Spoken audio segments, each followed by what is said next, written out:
existe, mas que, enfim, só o futuro para as pessoas continuarem a viver é que se poderá saber se existirá ou não existirá. Estão a ver que, na continuação da mesma página, nós temos duas cenas que são diametralmente opostas. Mas, chega a uma altura, este narrador, personagem, diz que invejava aqueles cães.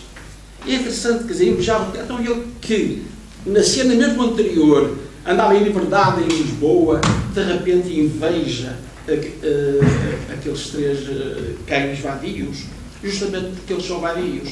E mais do que isso, o narrador tem grandes problemas em relação à sua pessoa.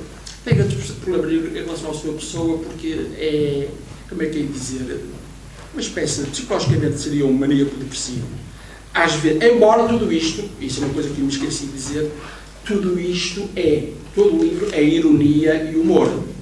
O Alberto diz muito mal do Essa, porque era hoje, mas tudo isto, todo o livro é por isso que será muito interessante ler, porque há pessoas que gostam de rir, outras que gostam de chorar, mas tudo isto é humor. Mas o humor, com a ironia, a verdade é que o personagem principal, por vezes acha-se que é o melhor do mundo e por outras vezes há uma espécie de como é que se diz, de um rebaixamento do humor próprio completamente perdido, para dizer, mas para nada, não faço isto, não sou preguiçoso. Por exemplo, nessa cena ele sentiu a necessidade de ir ver o que é que os cães estavam a fazer, mas depois,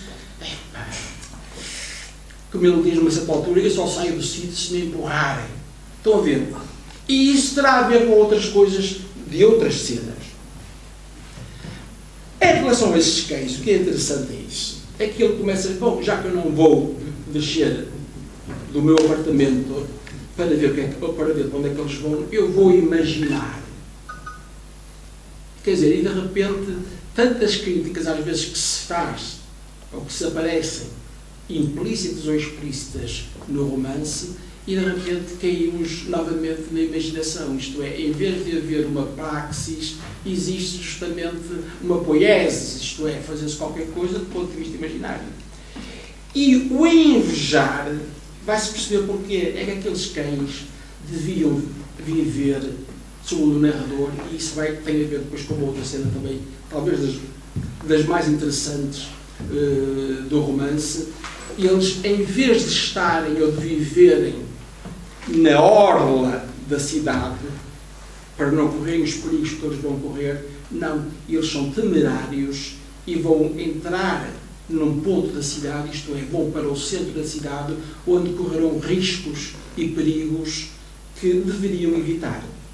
Ora, a terceira via, que eu acho que está representada simbolicamente por o cão que ia em segundo lugar e de repente toma a dianteira, porque no fundo é um outro tipo de competitividade, quer dizer, é uma coisa de competência, mas não uma competitividade tipo capitalista, de ter-se de ser competitivos, não. Muito naturalmente aquele cão começou a farejar, virou para a direita e os outros seguiram. E o que era primeiro ficou em segundo, e o que era segundo ficou em primeiro, e pronto. Se isto fosse assim na vida das pessoas, seria muito bom. Geralmente temos um chefe e depois nós somos os escravos do chefe. O chefe, por outro lado, também tem um chefe que está acima dele, e é assim que a vida vai, e não vale a pena talvez fazer muito ruído em relação a isso. Eu estou agora a falar da orla, porque também há uma outra cena que não tem nada a ver com isto.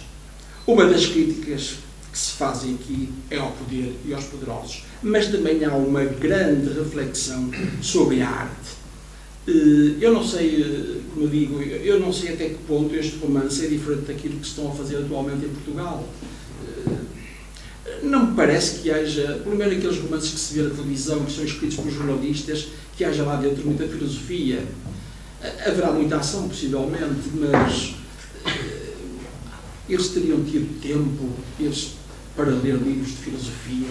O João, no romance, não faz filosofia no sentido que eu já disse de ser especulativo, mas invoca filósofos ou problemas filosóficos.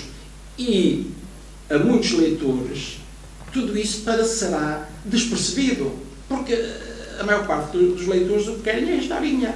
E a historinha realmente uma tragicomédia, quer dizer, há todo esse humor e depois acaba tudo mal, porque acaba pelo menos com 2 mortes, da avó do Alberto e da irmã da personagem principal.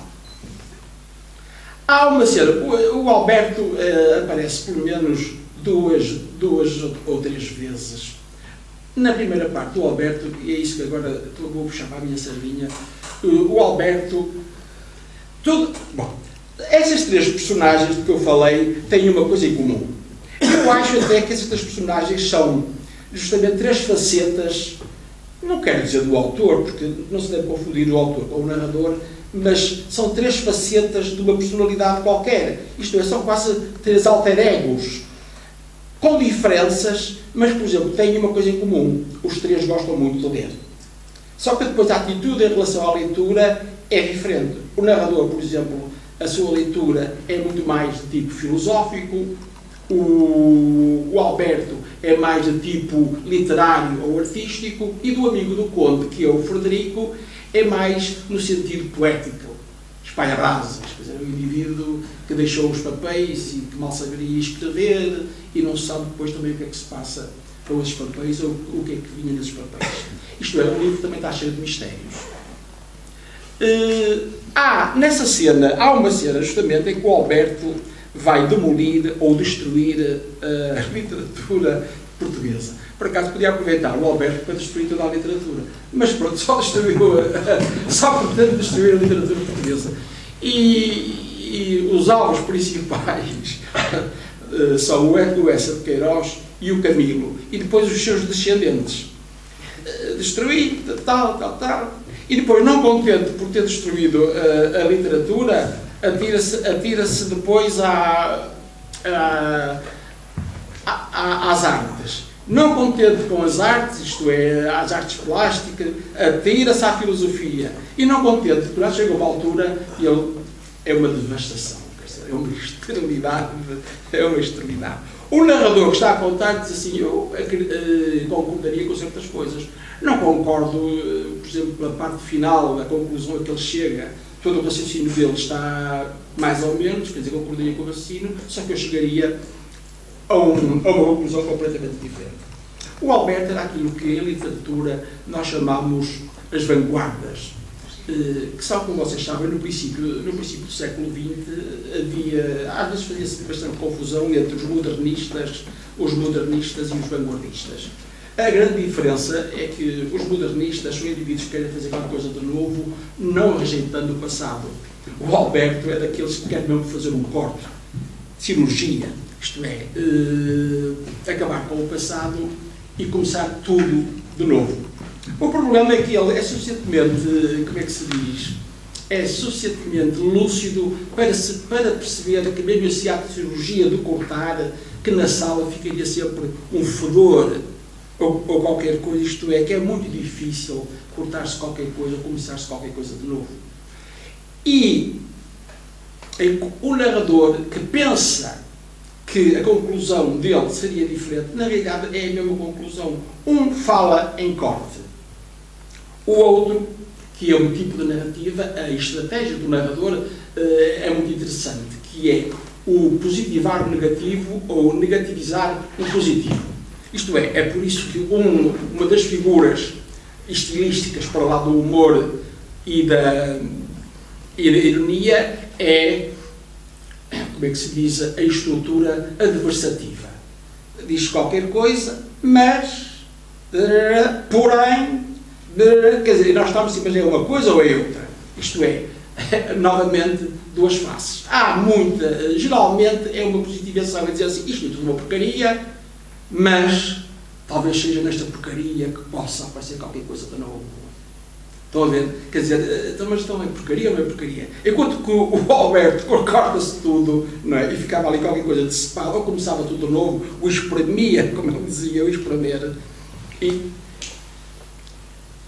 as duas visões que eles têm, que parecem as conclusões diferentes, na realidade não são, porque o Alberto está dentro do tempo, da temporalidade, uma visão temporal, é um corte. Enquanto que para o narrador é o espaço. Enquanto que o outro diz corta-se, o outro diz nas orlas Mas, no fundo, estão a dizer a mesma coisa. Quer dizer, na orla da extremeira pode ser que apareça uma flora, etc, etc.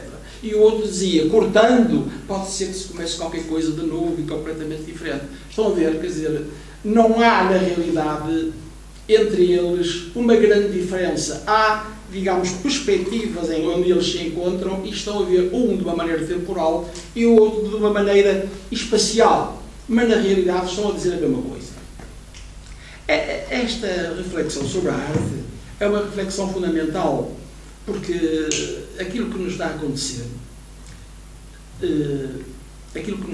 atualmente é pôr em questão a arte. Por vários motivos, quer dizer,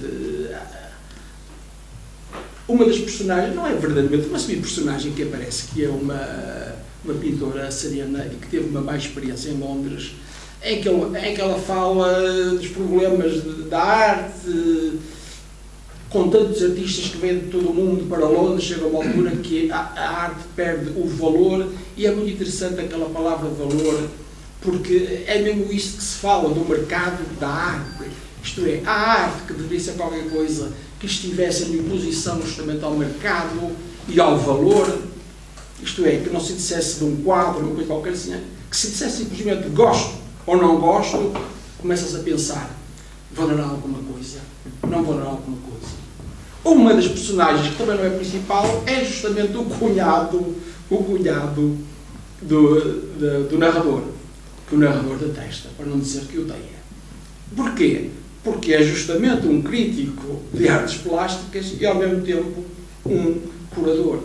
E uma das coisas que o narrador reprova nesse indivíduo é que ele, quase como todo-poderoso, junto ao poder e poderoso, é ele que desmancha ou que cria certos mitos artísticos, certos artistas, e depois atira-os abaixo, porque, como curador, é ele que escolhe, digamos, as obras ou os artistas, ou fala-os para os bancos.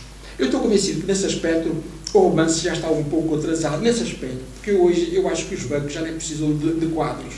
A finança, como é que se diz? Não, e não vale nada. Porque, na realidade, um quadro não vale nada. Um livro não vale nada, quer dizer, os meus livros, por acaso, alguns já valem, mas é por causa do tempo. Já têm 50 anos e assim, e quanto é que isso custa? Vai-se ao ferro isto? Isto vende por 30 euros. Logo, o valor é o da temporalidade, porque na realidade assim, mas isso presta assim, não interessa. O colecionador assim, isto tem 40 anos. Como vocês sabem, até há aqui uma personalidade política que compra todos os livros de poesia que se publicam em Portugal. Não vou dizer o nome porque não quero ser discreto. Logo, eu acho que no teu romance tu não consideraste de que hoje os próprios banqueiros, com o capitalismo das finanças, já nem precisam de quadros, não precisam de nada, porque o dinheiro passa, a gente nem sabe se existe ou não existe, é um nada. Que é interessante, porque fala-se muito no romance do nada, da energia do nada, e a ideia é que é a energia de qualquer coisa que passa por ter um valor e por ser dinheiro, e na realidade também é um nada. E todos nós vivemos dentro desse nada a pensar que temos dinheiro no banco, não sabemos se o dinheiro está no banco ou se não está, fazemos na bolsa, que também não sabemos onde é que vem o dinheiro, há mais dinheiro do que na realidade coisas com valor, e é isso, quer dizer, porque é o seguinte, a arte, não é?